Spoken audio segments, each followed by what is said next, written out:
এই সুযোগে অনেক মা বাবাই সন্তানদের প্রতি অহরহ কি করে যাচ্ছেন, জুলুম করে যাচ্ছেন।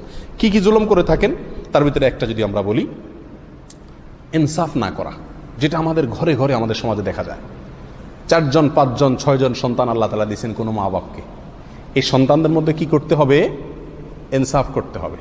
কোন দিক থেকে ইনসাফ করতে হবে? সুযোগ সুবিধা দেওয়ার ক্ষেত্রে, হাদিয়া তোহফা দেওয়ার ক্ষেত্রে, সম্পত্তি দেওয়ার ক্ষেত্রে, এগুলো দেওয়ার ক্ষেত্রে তাদের প্রতি কি করতে হবে? ইনসাফ করতে হবে। ভালোবাসার ক্ষেত্রে যে ইনসাফ, সেটা পরিপূর্ণরূপে সম্ভব নয়। কারোর প্রতি মনের একটু টান বেশি হবে, কারোর প্রতি মনের টান একটু কম হবে। হয়তো একটা সন্তান ভালো, তার প্রতি ভালোবাসাটা বেশি হবে, আর একটা সন্তান ভালো না মানুষ হিসেবে, তার প্রতি মনের টান হবে না। এটা স্বাভাবিক, এটা ন্যাচারাল, এটা নিজের ইচ্ছার বাইরে। কিন্তু কোনো সম্পত্তি আপনি একজন সন্তানকে দিলেন, আরেকজনকে দিলেন না। একজন সন্তানকে আপনি পড়ালেখা করায় শিক্ষিত করলেন, আরেকজনকে ইচ্ছাকৃত সামর্থ্য থাকা সত্ত্বেও পড়ালেখা করালেন না, বাদ দিয়ে দিলেন। এভাবে যত রকমের জুলুম হতে পারে, এই সবগুলো হারাম। যদি মা বাবারা এরকম করেন, কিয়ামতের দিন ওই মা বাবা আল্লাহর কাঠগড়ার কি হবেন? আসামি হবেন। ইয়াউমা ইয়াফিরুল মারউ মিন আখিহি ওয়া উম্মিহি ওয়া আবিহি ওয়া সাহিবাতিহি ওয়া বানিহি। মানুষ সেদিন সন্তান থেকে পালাবে মা বাপ কিয়ামতের দিন। এই পালানোর একটা কারণ এটাও যে না জানি সন্তান তার কোনো হকের জন্য আমাকে কি করে ধরে, আজকে আল্লাহর সামনে আটকায় ধরে। প্রিয় ভাই বন্ধুগণ, একবার নবী আলাইহিস সালামের কাছে একটা লোক আসলেন। তিনি তার এক সন্তানকে কিছু সম্পত্তি দিছেন। নবী আলাইহিস সালাম জিজ্ঞাসা করলেন, তোমার অন্য সব সন্তানদেরকে কি দিছিলা সমান হারে? তখন বলছে, না ইয়া রাসূলুল্লাহ, আমি দেইনি। নবী আলাইহিস সালাম বলছেন, যাও তাদের সবাইকে সমান হারে দাও, কারণ তোমার ঔরস থেকে, তোমার গর্ভ থেকে যে সন্তান জন্ম নিয়েছে, তারা সবাই, ছেলে হোক মেয়ে হোক, প্রত্যেকের কে কতটুকু অংশ পাবে কোরআনে বর্ণনা দেওয়া আছে। ওই বর্ণনা অনুপাতে সবাইকে দিবা, কম বেশ করতে পারবা না। তাহলে সন্তানদেরকে হাদিয়া দেওয়ার ক্ষেত্রে কম বেশ করা, এটা হলো মা বাবার জুলুম বা অবিচারগুলোর মধ্যে থেকে একটা। কখনো কখনো কম বেশ করা যাবে, যেমন যে জিনিসটা সবাইকে সমান দেওয়া সম্ভব না, বেশ কম হবেই। যেমন চিকিৎসা, একজন অসুস্থ হয়েছে সন্তান, আরেকজন সুস্থ আছে, তাহলে একজনের জন্য খরচ করতে হবে, আরেকজনের জন্য করা লাগবে না, এটা তো কম বেশ হবেই, এটা করা যাবে।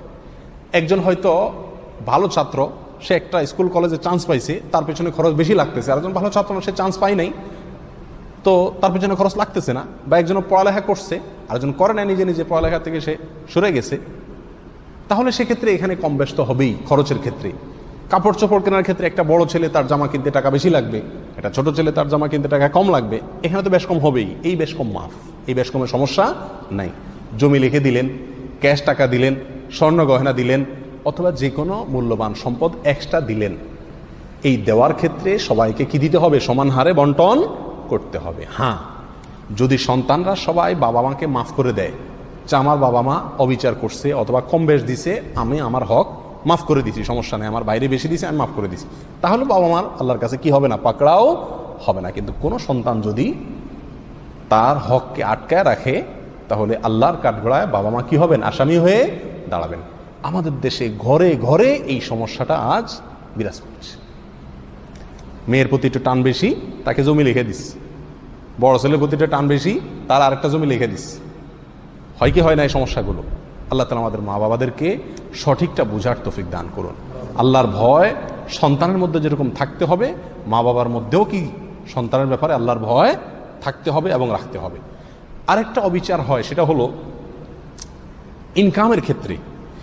ইনকামের ক্ষেত্রে দেখা যায় যে সন্তান একজন অনেক বেশি ইনকাম করতেছে, বাবা মা তার ইনকাম দিয়ে জমি কিনতেছে, এই জমি বাবা মা নিজের নামে কিনতেছে, পরবর্তীতে এই জমিতে অন্য ভাই বোন সবাই কি নিচ্ছে? ভাগ নিচ্ছে। যে সন্তানটা আগে ভাগে বড় হয়েছে, সে ইনকাম করছে, ইনকাম করে বাবার কাছে টাকা দিয়েছে জমি জমা কেনার জন্য, বাবা নিজের নামে জমি কিনলেন, ভাগ দিলেন কাদেরকে? সন্তানদেরকে। প্রথম সন্তান যদি তাতে সম্মতি না থাকে, রাজি না থাকে, তাহলে মা বাবার জন্য কি হবে না? এটা জায়েজ হবে না যে এক ছেলের সন্তান টাকাকে সবারই কি দিল? ভাগ দিয়ে দিল। এটা হয় না অহরহ। বিশেষ করে প্রবাসীদের ক্ষেত্রে এই কথাগুলো খুব বেশি হয়ে থাকে। আরেকটা সমস্যা হয়, সেটা হলো বিয়ের ক্ষেত্রে। অনেক মা বাবা আছেন অবিচার করেন ছেলের ক্ষেত্রে অথবা মেয়ের ক্ষেত্রে।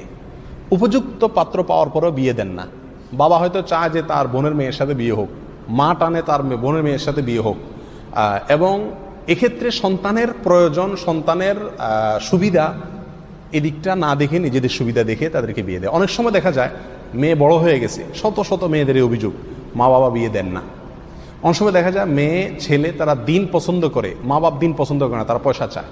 এই সমস্ত ক্ষেত্রে ভুল সিদ্ধান্ত নেওয়া, সন্তানের স্বার্থ বিরোধী সিদ্ধান্ত নেওয়া, এটাও মা বাবার কৃত জুলুম সন্তানের প্রতি। এই জুলুমটাও আমাদের সমাজে টুকটাক কম বেশ আছে। এই অবিচারগুলো হয় কি হয় না, এগুলোর জন্য আল্লাহর কাছে মা বাবার বিচার হবে, এবং এই জুলুমের বিচার আল্লাহ করবেন। আল্লাহ কোনো জুলুমের বিচার ছাড়বেন না, কোনো কিচ্ছু ছাড়বেন না। একটা মুরগি আর একটা মুরগিকে ঠোকর দিছে, সেই বিচার পর্যন্ত কিয়ামতের দিন হবে অবিচার করার কারণে। আর সন্তানের প্রতি অবিচার করবেন, বিচার হবে না তা, সেটারও কি হবে, বিচার হবে। আল্লাহ তাআলা আমাদের মা বাবাদেরকে হেদায়েত দান করুক এবং হেফাজত করুক। অনেক সময় দেখা যায় মা বাপ একটু দুর্বল সন্তান যে, বা যাকে মা বাপ দেখতে পারে না কোনো কারণে, তাকে এবং তার বউর প্রতি জুলুম করে। যে একটু হয়তো আপনার মা বাবার পছন্দের, অথবা কোনো কারণে সে প্রভাবশালী, তার টাকা পয়সা আছে, দেখা যায় তার প্রতি, তার বউয়ের প্রতি মা বাবার কি থাকে না, কোনো চাপ থাকে না। কথার কথা, একটা সন্তান, তার প্রতি মা বাপ কোনো কারণে খুব বেশি সন্তুষ্ট না, তো যত চাহিদা সব তার বউয়ের উপরে, কাজ সব ওই বৌমা করুক, আর এই বৌমারে তোলা ধুয়ে দেয়, আছে না নাই? এই যে অবিচারগুলো করা হয়, জুলুমগুলো করা হয়, সেটা সন্তানের প্রতি হোক, বৌমার প্রতি হোক, অর্থনৈতিকভাবে হোক, শারীরিকভাবে হোক, এর প্রত্যেকটার জন্য মা বাপের কি হবে, আল্লাহর কাছে বিচারের মুখোমুখি দাঁড়াইতে হবে, জবাবদিহিতার মুখোমুখি দাঁড়াইতে হবে, যদি না সন্তান মাফ করে থাকে। অনেক সময় দেখা যায় যে আপনি আপনার মা বাবাকে টাকা দিলেন খরচের জন্য, আপনি এটা খরচ করেন, উনি এটা খরচ না করে বা নিজে কষ্ট করে চলে কাকে দিল, নাতি নাতনিকে দিল, মেয়েকে দিল, সেটার জন্য আপনার কিছু বলার নেই, সেটার জন্য ছেলে কোনো কিছু বলতে পারবে না, এবং সেটা মা বাবার অবিচার না। আমার পাওনা তুমি দিছো, আমি না খাই আরেকজনকে দিয়ে দিলাম, এটা আমার ব্যাপার। ওইটার জন্য ছেলে, অনেক সময় ছেলেরা জোরাজোরি করে, হ্যাঁ কেন দেন ওদেরকে, না, এটা বলার অধিকার নাই। মা বাপ যদি তাদেরকে দিয়া শান্তি পায় দিবে, তাদের ব্যাপার, কিন্তু তাদের দরকার নাই, তারপরও তাদেরকে দেওয়ার জন্য মা বাপ চাপ দিল, আবার মা বাপের খরচ দেওয়ার জন্য মা বাপ চাপ দিল, সেই অধিকার মা বাপের নাই। আদবের সাথে সেটার জন্য আপনার সামর্থ্য না থাকলে আপনি মা বাবার কাছে মাপ চেয়ে নিতে পারেন। আল্লাহ সুবহানাহু ওয়া তাআলা আমাদের সবাইকে পরস্পরের যে হকগুলো আছে সেগুলোর উপরে সচেতন থাকার তৌফিক দান করুন।